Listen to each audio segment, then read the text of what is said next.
தேவனுடைய ஐக்கியத்தில் நிலைத்திருப்பதுதான் உங்கள் பலன். வளமான வாழ்விற்கு வார்த்தை. என்னில் நிலைத்திருங்கள், நானும் உங்களில் நிலைத்திருப்பேன். கொடியானது திராட்சை செடியில் நிலைத்திராவிட்டால் அது தானாய் கனி கொடுக்க மாட்டாதது போல, நீங்களும் என்னில் நிலைத்திராவிட்டால் கனி கொடுக்க மாட்டீர்கள். யோவான் 15:4. கிளையானது திராட்சை கொடியில் நிலைத்திராவிட்டால் அது கனி தர முடியாது. கனி தரும்படி வேறு எந்த யுக்தியும் கை கொடுக்காது.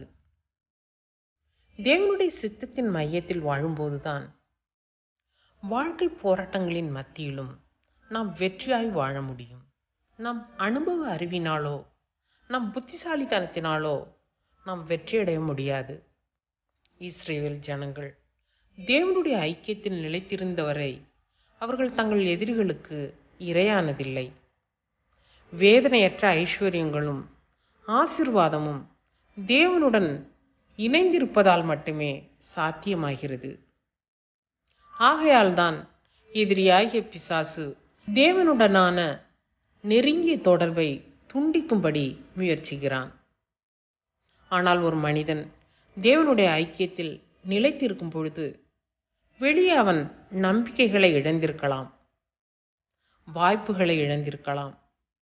ஆனாலும் தேவன் எல்லாவற்றையும் அவனுடைய நன்மைக்கு ஏதுவாக தம் சித்தத்தின்படி முடிய செய்வார் என்பது நிச்சயம். தேவனுடைய கிருபை மூடியிராத இடத்தில் இருப்பது ஆபத்தானது.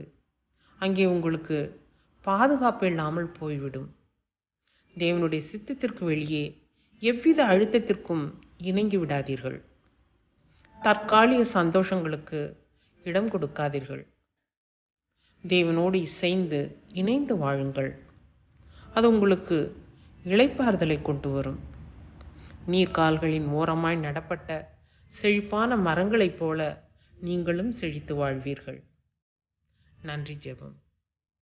அன்பின் பரலோக பிதாவே, கிறிஸ்துவுக்குள் உம்மோடு எப்பொழுதும் இசைந்திருக்கும்படி எனக்கு கிருபை தாரும். ஒவ்வொரு நாளும் உம்முடைய நெருங்கிய ஐக்கியத்தில் இருக்க கிருபையை கொடும். இயேசுவின் நாமத்தில் ஜெபிக்கிறேன் நல்ல பிதாவே, ஆமென்.